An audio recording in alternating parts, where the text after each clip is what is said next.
There's a quiet truth many people never discover. Happiness for an introvert looks different. Not louder, not brighter, not drenched in noise and constant stimulation. It's softer, subtler, like a candle flame glowing in the corner of a dark room. Think about this. How many times have you felt secretly relieved when a social plan was canceled? Everyone else may sigh with disappointment, but you feel a hidden thrill. Suddenly, the evening is yours again, the world is quiet, and for a moment you can breathe. For years, many introverts carry this secret joy like something shameful.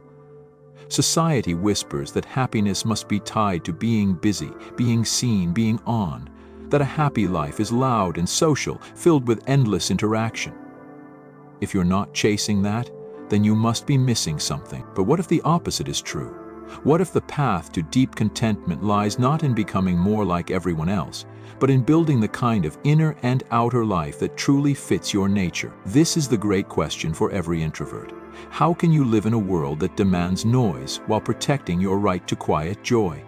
We need to start here. Stop chasing happiness like it's some glittering prize at the end of the road. The more you run after it, the more it slips away. Happiness isn't a trophy. It's not a place you arrive at. It's a way of noticing, a state of being that is already possible right now in the exact life you have. Ask yourself this: what if I already have everything I need to feel at peace today? This question is not meant to trick you. It's meant to unlock the cage, because introverts, perhaps more than anyone else, can get trapped in the endless search for fixing themselves, for becoming more extroverted, more social, more like what others expect. But the happiest introverts aren't the ones who became something else. They're the ones who learn to turn inward with acceptance, to stop performing and start aligning. Happiness for an introvert is not about being 10 times more cheerful, more productive, or more socially available. It's about creating the small daily rituals that honor your sensitivity instead of denying it. Yet here's the hidden problem. When you keep measuring yourself against society's loud version of happiness, you end up feeling defective.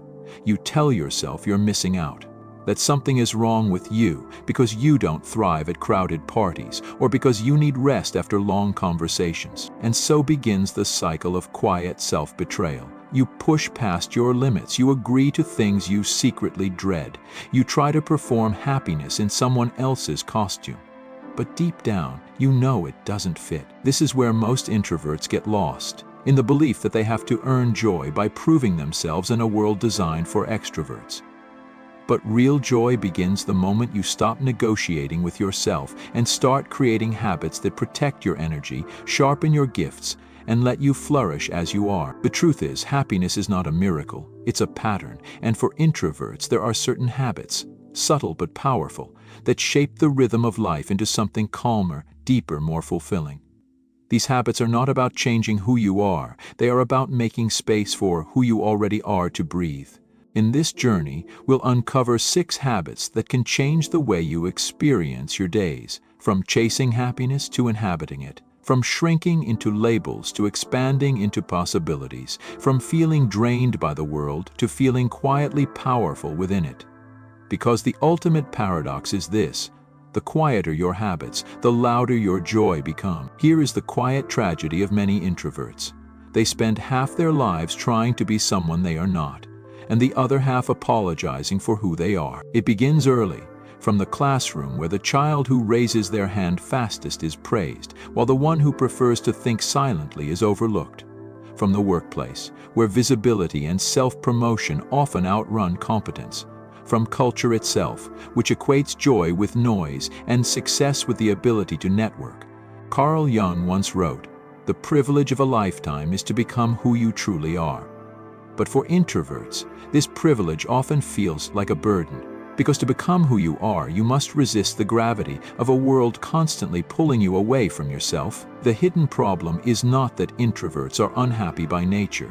The problem is that society quietly convinces them they should be unhappy with their nature. Imagine being told again and again that your love of solitude is selfish, that your need for quiet means you lack confidence, that your depth is too heavy, your sensitivity too fragile.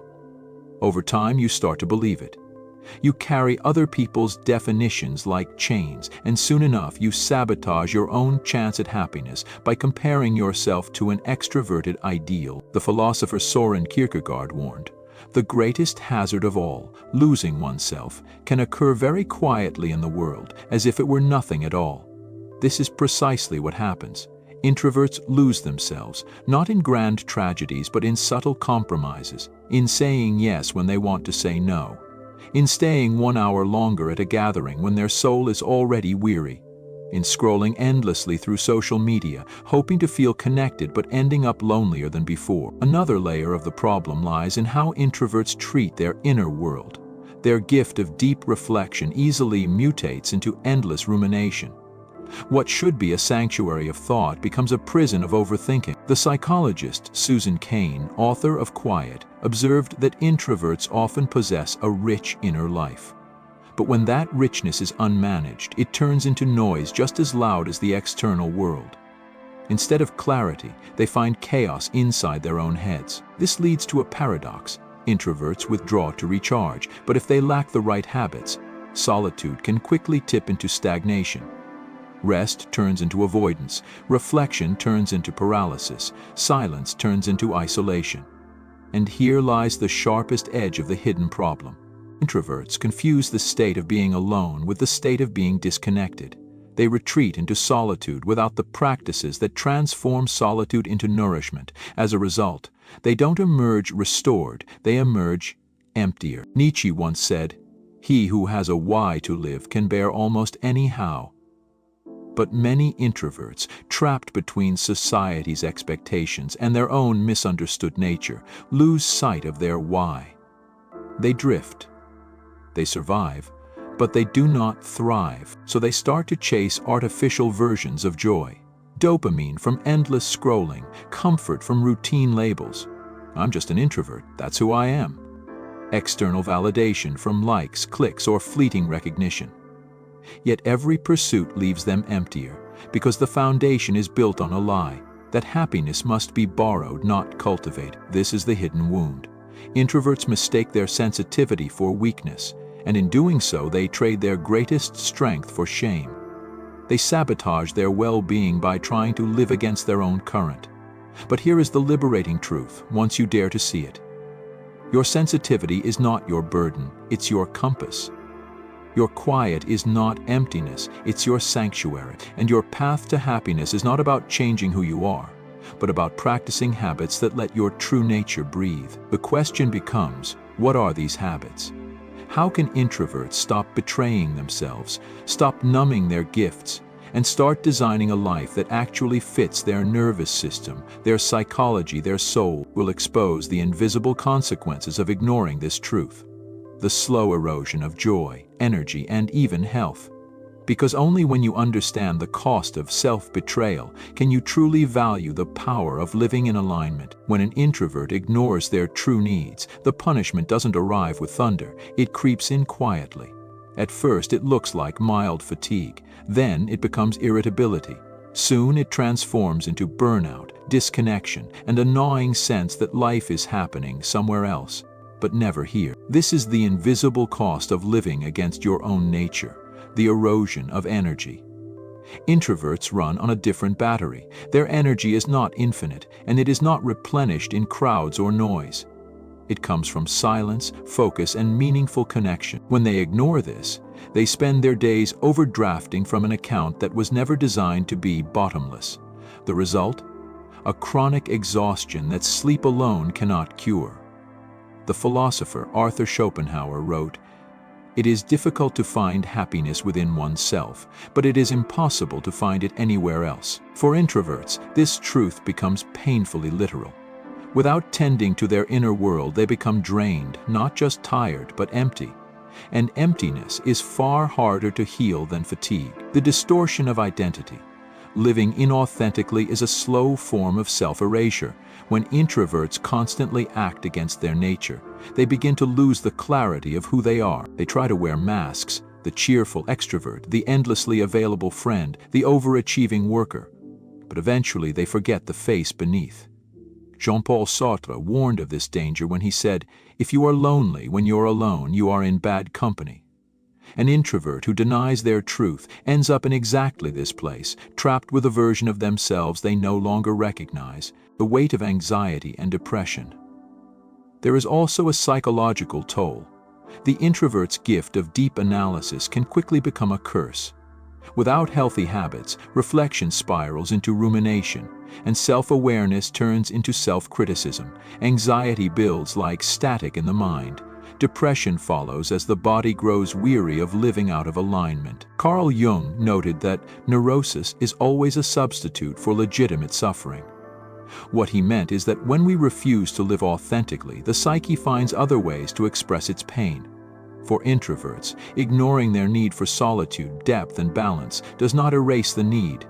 It mutates it into symptoms: restlessness, irritability, a constant sense of being out of place, the collapse of relationships.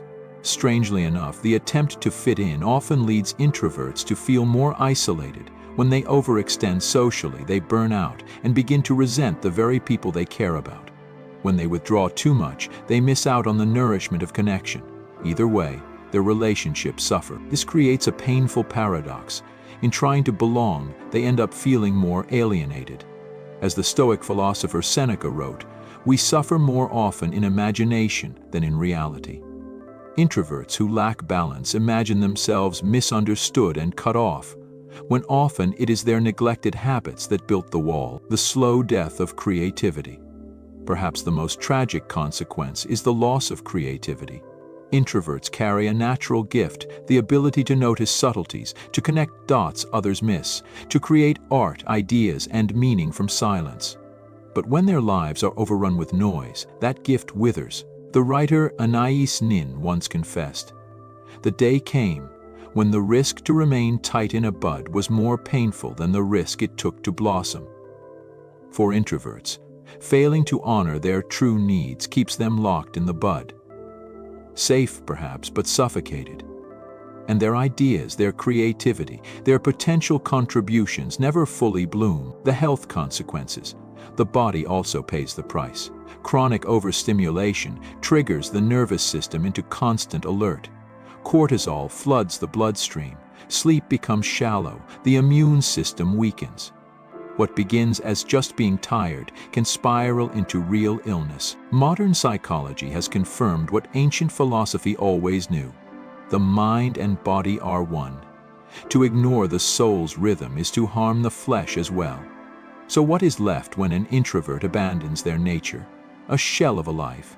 Busy perhaps, but barren. Productive, but not fulfilling. Connected, but never truly intimate.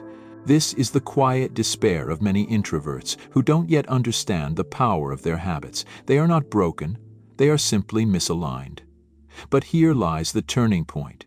Once you see the cost of ignoring yourself, you begin to understand the value of protecting yourself. The solution is not to withdraw forever, nor to perform forever, but to craft a life built on conscious choices, small, repeatable habits that give your sensitivity strength instead of shame. And that is where our journey shifts, into the 6 habits that can transform the introvert's life from survival into quiet joy. When the world insists that you must be louder, faster, more connected, more productive, choosing habits that honor your introverted nature is an act of quiet rebellion. It is saying, "I refuse to betray myself just to fit in." And through this rebellion, happiness doesn't appear as fireworks. It arises slowly, like sunlight filtering through blinds. Gentle, steady, unstoppable. Let us uncover the 6 habits that allow introverts not only to survive, but to thrive. Let go of the obsession with happiness. The first paradox is this: the more you chase happiness, the further it runs. Introverts, with their reflective nature, often overanalyze the state of their own joy. Am I happy enough? Shouldn't I be more fulfilled? Why do I still feel restless? But happiness is not something to be hunted. It is something to be inhabited. The Stoics understood this well. Epictetus wrote, "Wealth consists not in having great possessions, but in having few wants." The happiest introverts are those who stop treating joy as a prize to be won and begin treating it as a way of seeing. Try this thought experiment. What if I already have everything I need to feel content right now? This doesn't deny ambition, it simply ends the cycle of postponing joy until after some achievement.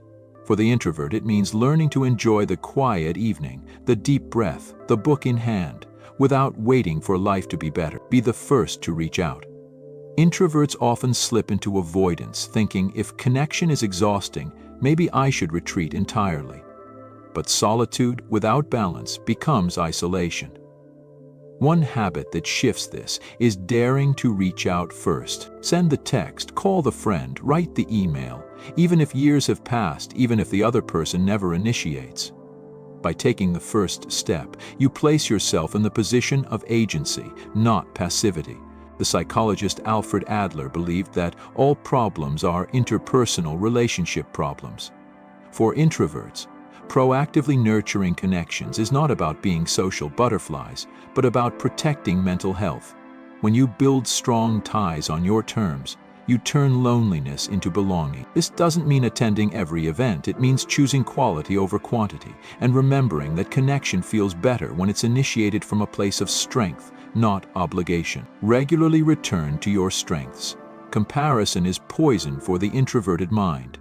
The danger is looking outward at the loudest, boldest voices and concluding that you are less confident, less successful, less happy. The cure is to regularly check in with your own strengths. Keep a record of what energizes you. Deep conversations, creative projects, analytical problem solving. Let your own experience, not the noise of others, be your guide. Nietzsche wrote, "No artist tolerates reality." He meant that to create, we must shape reality according to our vision. Likewise, introverts must shape their lives around what truly works for them, not what works for Jake on Twitter or Anna on Instagram. The golden rule is simple. Do more of what nourishes you, less of what depletes you. Each time you return to your strengths, you reclaim a piece of your power. Develop superhuman awareness.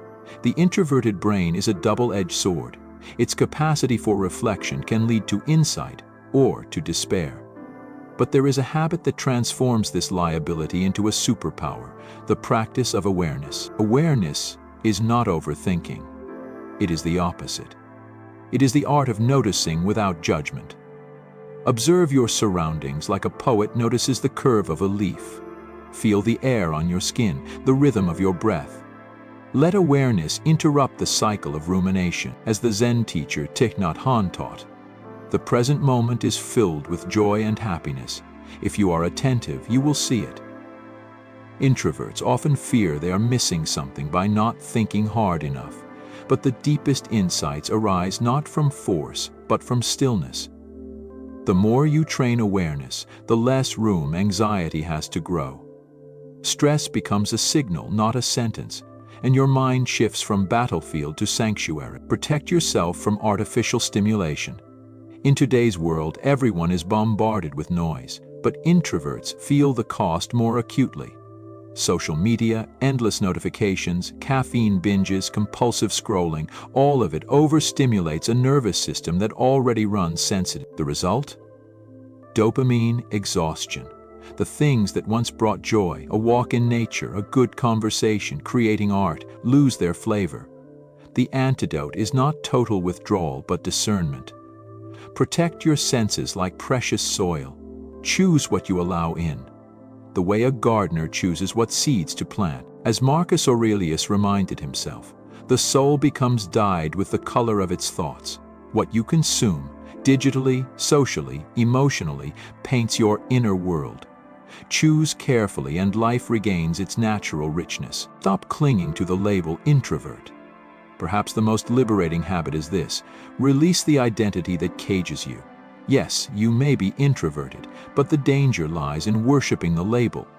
When you think of yourself only as an introvert, you unconsciously act out the stereotypes: socially awkward, withdrawn, bookish. This becomes a self-fulfilling prophecy. But you are not a label. You are a life force. Sensitive to stimulation, yes, but capable of expansion, growth, and leadership. Carl Jung himself emphasized the complexity of personality.